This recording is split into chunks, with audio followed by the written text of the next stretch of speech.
잘 지내셨죠? 잘 알다시피 지난 금요일 전국에 수학 능력 시험이 치러졌습니다. 이게 시작인 셈이죠. 그렇게 고생해서 대학 입학을 한다 해도 그 만족도가 50% 미만이라니까 사실 오늘을 사는 젊은 청년들 참 가엾기 이를 데가 없습니다. 지금서부터 수시도 있고 논술도 있고 면접도 있고 또 정시도 이게 앞으로 헤쳐가야 할 계산해야 할 정보를 챙겨야 할 일이 굉장히 많죠.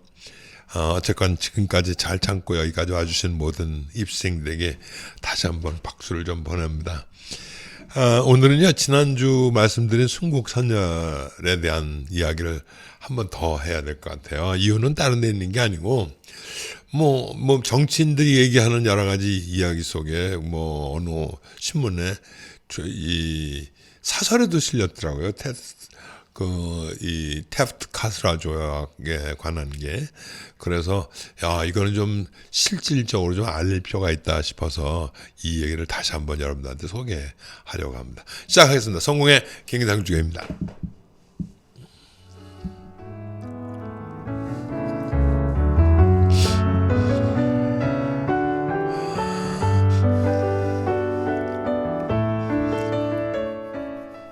지난 시간에 을사능력에 대한 아픔을 말씀드렸었죠. 그런데 이 능력이 당시 꼭 100일 전 몰래 진행된 테프트 카스라 밀약과 깊이 연관되어 있는 것이 잘 모르신 분이 계신 것 같아서 소개해드리려고 합니다. 사실 이 을사능력이 시작하기 100일 전 정확하게 1905년 7월 29일 날입니다. 제가 꼭 그 날짜를 기억하는 게 제 생일이기 때문에 그렇습니다. 일본에서 말이죠.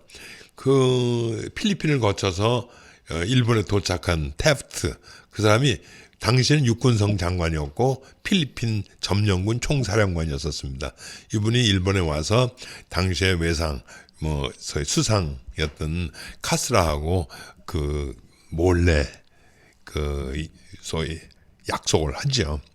그 밀약의 요지는 크게 셋으로 나누는데, 하나는 일본은 필리핀에 대해서 하등의 침략적 의도를 가지고 있지 않으니까 미국이 알아서 해라 하는 게 첫 번째고, 두 번째는 소위 당시에 패권 국가였었던 미국, 영국, 일본이 실질적인 동맹 관계로 인해서 서로가 좀 땅을 잘 나눠 갖자. 그게 두 번째일 거고, 세 번째는 슬프게도 대한제국에 가는 겁니다.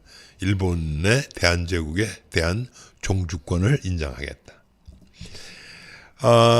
이 훗날 나중에 밝혀졌습니다만, 당시에 테프트는 카스라에게 이런 얘기를 합니다. 대한제국을 하여금 일본의 동의 없이 외국과 조약을 맺지 못하게 하는 요구를 해야 합니다. 일본의 군대로서 한국에 대한 종주권을 확립하는 것이 꼭 필요합니다. 그러기 위해서는 외교권을 빨리 접수해야 합니다. 나중에 이 얘기를 듣는 전에 들은 제 마음에서는 미국이라는 나라가 지금 혈맹 어쩌고 저쩌고 하는데, 당시 루즈벨트가 정말 필리핀을 장악하기 위해서 우리나라를 이렇게 바보를 만들었구나 하는 생각을 하게 되는 거죠. 테프트를 일본에 보내기 전에 루즈벨트 당시 미국 대통령이 이런 얘기를 합니다. 한국은 이 세상에서 가장 부패하고 무능한 정부다. 한국의 민족은 가장 문명이 뒤진 미개한 인종이고, 게다가 한국의 거의 모두는 소위 자치하기에 전적으로 적합지 않으며 장래 자치하기에도 적합하게 될 아무런 징조를 볼 수 없다. 한 나라의 대통령이 그 나라의 국력 확장과 패권 욕망으로 말미암아 우리나라를 그렇게 형편없는 나라로 취급을 하게 된 거죠. 뭐 실제로 그렇게 믿고 있는 안 믿고 있다는 건 중요하지 않고 의도는 그렇습니다. 최소한도 필리핀을 우리가 약속받지 않은 것 하나고, 두 번째는 그 러시아가 남진하는 것을 어떻게 해서든지 막아야겠다 하는 그런 것이겠죠. 결국 그 말하기는 좀 그렇습니다만 결국 그렇게 동맹 관계를 맺으면 뭐 합니까? 소위 일본 제국의 팽창주의가 결국 하와이에다가 정말 엄청난 폭탄을 터뜨리지 않습니까? 다 이렇게 욕심이 과하면 벌을 받게 되는 법 아니겠습니까? 저는 다시 한번 강조합니다마는 대한제국이 부패하고 무능한 것이 아니었습니다. 을사오적 같은 자기 권력 확장을 위해서, 자기의 부와 자기 가족들을 위해서 일본의 수족이 된, 저절로 그냥 손이 발이 되도록 빌는 그런 모습으로 이 나라를 그냥 고이 일본에다 갖다 바친 그 사람들이 부패하고 그 사람들이 무능한 거죠.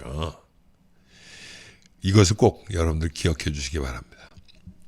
한데 벌써 100년이 지난 오늘에 있어서도 어떤 이는 아직도 이 탐욕의 눈이 먼 루즈벨트의 이런 정말 바보 같은 생각, 이 생각이 옳다고 생각하고, 일본의 속국이 아니 되었다면 결국 러시아 공산당에 먹혔을 거 아니냐, 그 끔찍함을 생각하면 한국은 오히려 일본에게 감사해야 된다, 이런 생각을 하는 학자가 지금도 있다는 것에 정말 아연할 수밖에 없습니다.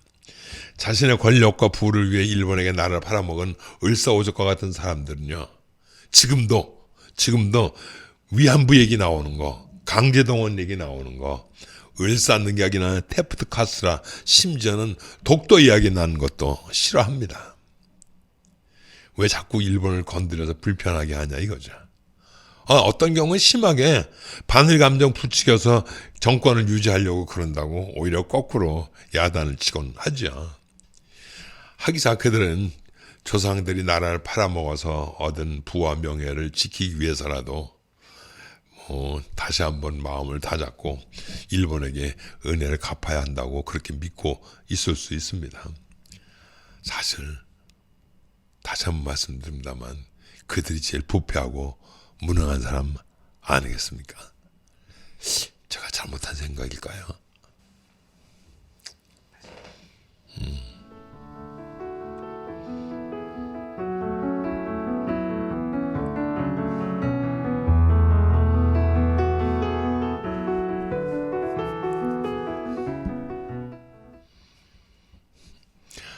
역사 얘기는 이제 그 정도 하면 될 것 같고요. 오늘은 조금 더 따뜻한 얘기를 좀 했으면 좋겠습니다. 여러분들 아다시피 제가 성공의 주교죠. 성공회는 사실 그 다른 교단하고는 조금 차이가 나도록 그 교회 전례에 대해서 굉장히 소중하게 생각하고 있습니다. 그 전례를 소중하게 여기는 천주교나 정교회, 또 개신교 중에서는 감리교가 이 전례를 소중하게 생각하고 있죠. 그래서 이제 그 전례 중 하나가 성탄절 앞두고 약 한 달 정도를 오실 주님을 간절히 기다린다는 뜻으로 대림절이라는 것을 지내게 됩니다. 장림절, 강림절, 대강절 이런 얘기를 많이 표현합니다만 대부분 다 영어 어드벤트를 한자말로 번역한 것이죠. 라틴어 어드벤투스, 온다 하는 그런 그 단어인데요. 보통 오실 아기 예수를 잘 마음으로 준비하자 하는 그런 뜻입니다.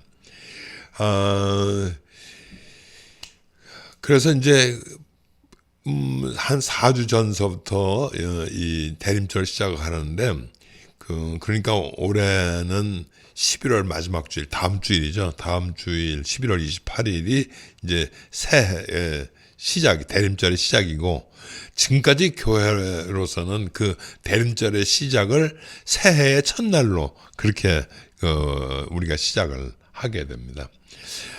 이건 그냥 뭐 굉장히 오랜 세월 동안 이 많은 준비를 해왔었어요. 특히 유럽 같은 데서는 소위 어드벤트 칼렌더라고 해서 그 한 달 내내 누구를 기억하고 기도하는 것, 또 그를 위해서 선물을 준비하는 것, 또는 이웃의 그 이름 없는 사람들, 가난한 사람들을 위해서 이 소위 과자 봉다를 싼다든지 선물 복단을 만든다든지 하는 그런 전통이 생기기도 했었습니다. 근데 바로 새 시작을 이런 마음으로, 그런 오실 주님을 간절히 기다리는 마음으로, 그런 아름다운 마음으로 시작을 한다는 것이 제가 여러분들한테 꼭 드리고 싶은 말씀입니다. 그런데 사실 서양이 시작한 성탄절, 대림절이 아니더라도 우리 조상들도 이 겨울의 시작을 곧 봄의 시작으로 이해하는 흔적들도 여러 곳에서 등장을 합니다. 오늘이 소설이에요, 소설. 이제 첫눈이 온다, 눈이 온다, 작은 눈이 온다, 이런 거죠. 근데 사실 우리 어르신들은요, 이 소설 이런 그 한자를 써놓고 소춘이라고 읽었습니다. 소위 봄을 이 소위 첫 번째 눈을 보면서 올 봄을 기다린다 하는 그런 뜻이죠. 눈을 보면서 따스한 봄을 생각해내는 우리 조상님들의 지혜는 지난번에 말씀드린 것처럼 낙엽을 통해서도 생명을 잃는 그런 흔적들을 곳곳에서 볼 수가 있다는 것이죠. 제가 지난번에 설명해드린 그 농가 원령가를 봐도요, 그 한겨울에 새 날을 시작하는 그런 노랫말로도 가득하고 있습니다. 과거를 미리 경험한다 하는 그런 뜻도 이 안에 담겨져 있어요. 그러니까 미래를 오늘에 경험한다는 것. 다시 말하면 소위 사계절을 선순환으로 본다고 하는 것은 이게 하나로 끝이 아니라 끊임없이 연결되어 있다. 근데 이 연결되어 있다고 하는 이런 우주적 질서는요, 단순히 시간만 그렇게 연결되어 있는 게 아니고요. 시간과 공간 전체가 다 모두가 하나님 질서 안에서 이렇게 커다랗게 소위 돌아가고 있다 하는 것을 우리에게 가르쳐주고 있다는 것이죠. 그래서 옛날 어른들이 하신 말씀 중에서 오래된 미래라는 말도 있어요. 말이 좀 뜻은 좀 그렇습니다. 그런데도 그냥 이해가 되잖아요. 오래된 미래.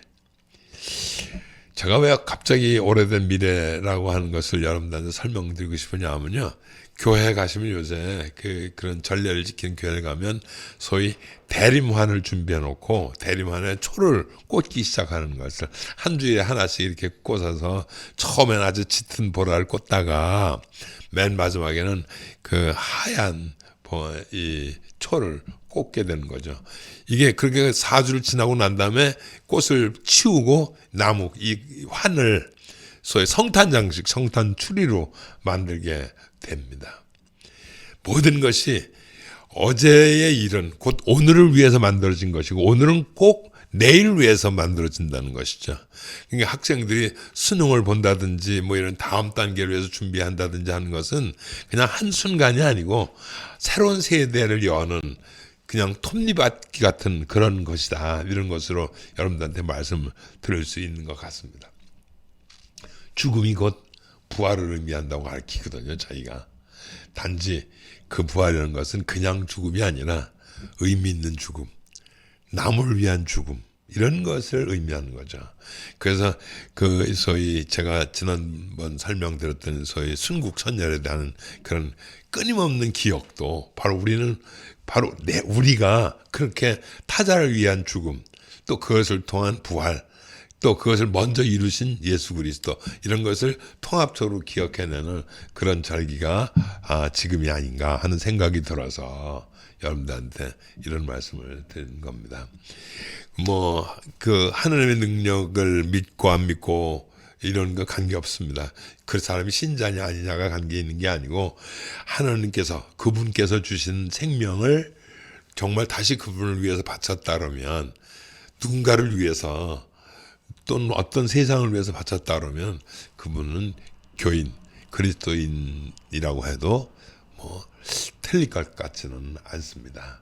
저는 이런 것을 통해서라도 우리는 깊이 그 옛날 순국 선열님들과도 깊이 연관되어 있고 또 우리의 삶을 통해서 우리 후손들에도 그런 순국 선열의 피가 또 연결돼야 한다 하는 그런 믿음을 갖고 있다는 말씀을 드리고 싶습니다.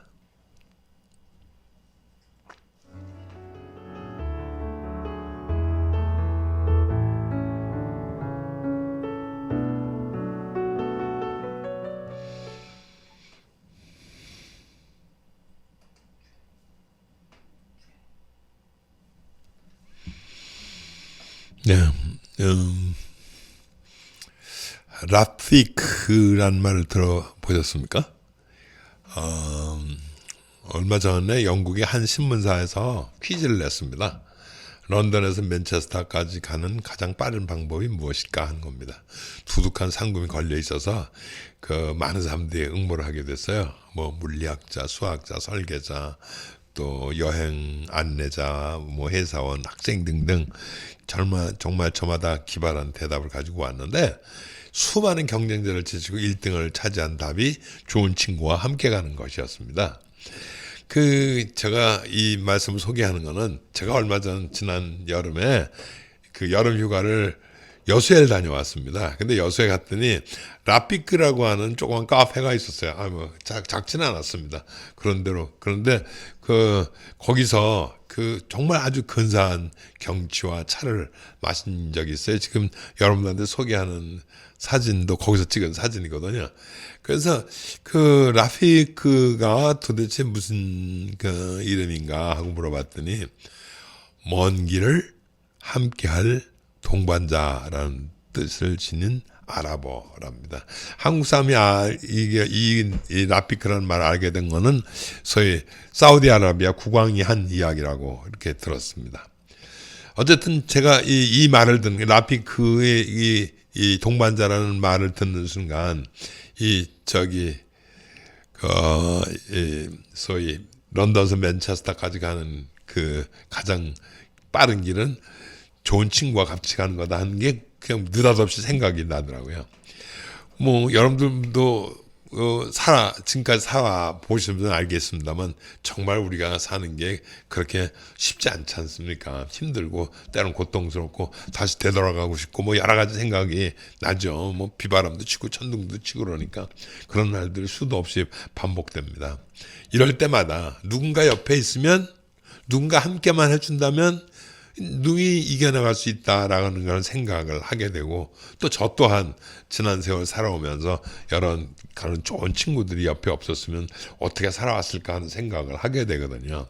그래서 우리가 세상을 그렇게 정말 빠르게 기쁘게 살아갈 수 있다고 그러면 옆에 친구가 있으면 좋겠다 하는 것입니다. 그러니까 여러분들한테 그런 친구를 좀 소개시켜 드리려고요. 그런데 사실 아니죠. 어떻게 보면 친구 소개시켜 준다는 것보다는 거꾸로 여러분들이 좀 더 쉽게 여러분들이 좋은 친구가 되면 되는 거거든요. 내가 좋은 친구를 찾아 나가는 것보다 내가 누군가에게 좋은 친구가 되었으면 좋겠다 하는 거죠. 예를 들어서 누가 비를 맞고 짤짤매고 있다 그러면 막 뛰어가서 나는 같이 비를 맞아줄 수는 있지 않습니까? 설사 우산이 없어도 그런 거죠. 그런 마음으로 우리의 삶을 좀 이렇게 풍요롭게 하는 것이 어떤가 싶습니다. 제가 다시 한번 100년 전 우리를 위해 험한 세상을 살아온 그런 순국 선열들 기억합니다. 그분들을 더 이상 외롭게 해서는 안 된다는 생각입니다. 100년 전이 아니라 100년 그 이전에도 또 앞으로 또 우리가 살아야 할 그런 세월에도 누군가를 혹은 무엇을 혹은 국가를 위해서 자기를 헌신하는 사람들이 있다면 우리는 정성스럽게 그들을 기억해내야 한다고 생각을 합니다.